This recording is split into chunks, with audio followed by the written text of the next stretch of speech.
Following the defeat of Nazi Germany, the world is split in two. An Iron Curtain descended across Europe. A harsh ideological divide forced Joseph Stalin to isolate communist nations from Western influence. To fight this expansion, U.S. President Harry Truman launched the Marshall Plan to rebuild free Europe, promoting the Soviets to retaliate with the Berlin blockade and a failed attempt to force Western powers out. As tensions peaked, a dangerous nuclear arms race began. Both superpowers aggressively recruited former Nazi scientists for technological alliance. And by 1949, the Soviet Union broke the U.S. monopoly by testing their own atomic bomb. Because mutually assured destruction made direct warfare unthinkable, the conflict shifted gears into the global arena, sparking indirect proxy wars where the superpowers backed opposing sides to expand their global influence. This flashpoint erupted in 1950 when Kim Il-sung of North Korea invaded the South, plunging global forces into freezing battlefields like the Pusan Perimeter, the Imjin River, and the frozen Battle of Chosin Reservoir. After the Second World War, the Communist Soviet Union and the Democratic United States would arise as the two dominant superpowers of the world.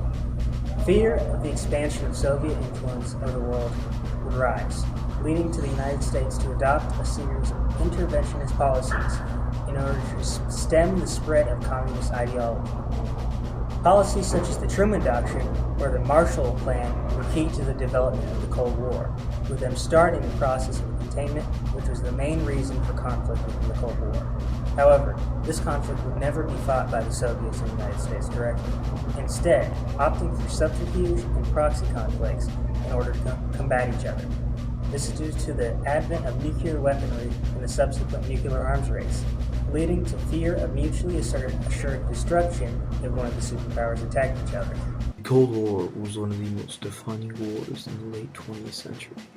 But unlike most wars, shots were never fired between the main two players, the USA and the USSR. One side stood the Democratic Republic and a capitalist country, the USA. On the other side stood the Soviet Union, a communist superpower. These two countries, during the full extent of the war, were unexpectedly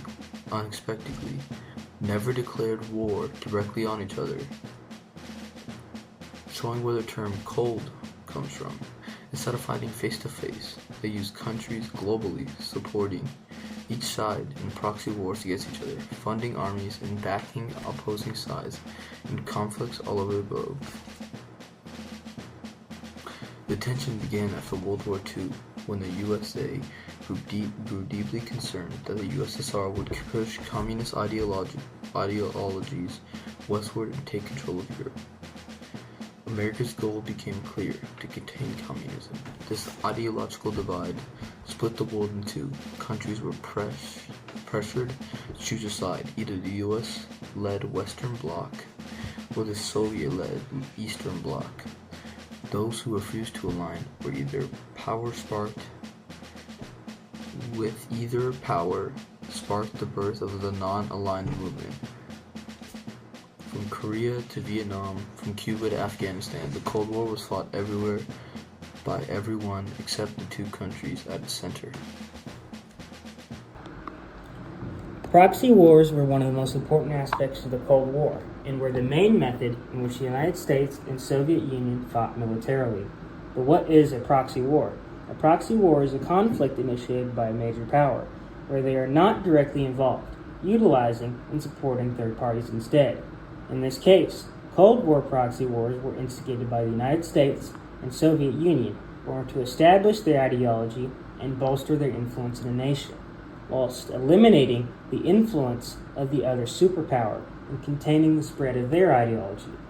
Proxy wars, such as the Soviet-Afghan War, are credited as a major factor for the fall of the Soviet Union. This is as the Soviet-Afghan War was a resounding defeat for the Soviets, with this sparking independence movements within the nation and severely damaging the already fragile Soviet economy. Despite this, one of the most famous proxy wars is the Vietnam War, in which the Viet Minh, led by Ho Chi Minh, leader of North Vietnam, through support from the Communist Soviet Union and China, took control of South Vietnam, supported by the Democratic United States. This conflict ended in a major victory for the Communist North, with Vietnam officially reunified under communist rule in 1976. Due to this, confidence in United States interventionist policy plummeted within the United States, and Soviets were able to further consolidate their influence in Asia gained in the Korean War. The Korean War is hailed as the first proxy conflict of the Cold War, with the Soviets supporting the Communist North, led by Kim Il-sung, whilst the South was supported by the United States, led by Sung Moon-rhee. The war started when the Soviet-trained Korean People's Army invaded South Korea. The war is still ongoing, but hostilities ended with the signing of the Korean Armistice. As the Cold War drew to a close, a combination of internal and external pressures brought about the downfall of the Soviet Union. Internally, excessive military spending drained the economy, leaving citizens under severe financial strain, while communism's lack of universal acceptance generated widespread tension and conflict from within. Externally, President Ronald Reagan from the U.S. intensified pressure through aggressive military spending, forcing the Soviets into an unsustainable arms race. Meanwhile, the fall of the Berlin Wall triggered a chain reaction across Eastern Europe as nation after nation elected non-communist leader, further isolating the Soviet regime. Central to this collapse was the rise of Gorbachev, who, unlike his predecessors, openly acknowledged the USSR's economic struggles and recognized that it could no longer compete with the United States. In response, he introduced two landmark reforms: Glasnost, a policy of openness, and Perestroika, meaning restructuring, aimed at modernizing the Soviet economy. However, rather than stabilizing the nation, these reforms advertently accelerated its collapse, unraveling the very system they were designed to save.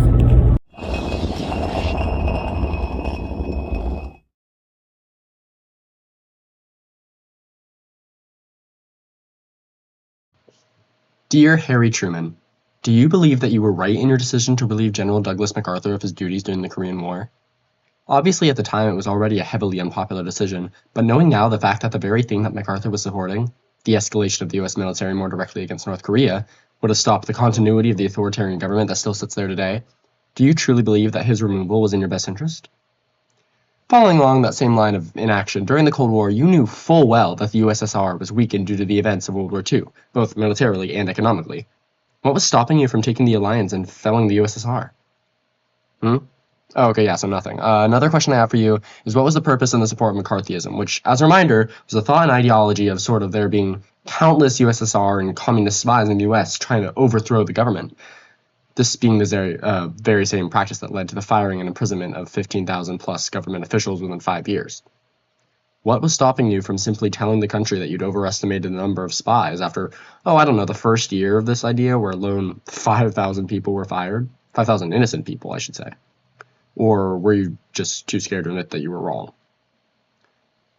Those are all the questions I have. Thank you for your time. Go. The Cold War left behind many significant lasting changes that reshaped the world after it ended. When the Soviet Union collapsed in 1991, democracy and capitalism spread rapidly throughout Eastern Europe, causing many former communist nations to abandon state-controlled economies and adapt free market systems. Another major consequence of the Soviet Union's collapse was the formation of 15 newly independent states, including Kazakhstan, Armenia, and Lithuania, each establishing their own governments and national identities. This period also saw the historic reunification of Germany as East and West Germany came back together after decades of division. The end of the Cold War additionally brought a close to the nuclear arms race between the United States and the Soviet Union, leading both nations to significantly reduce their arsenals through arms control agreements. With no rival superpower left to challenge it, the United States emerged as a sole superpower and taking on dominant role in global affairs. Although the Cold War has been over for decades, its influence can still be clearly seen in modern conflicts, international relationships, and politics today.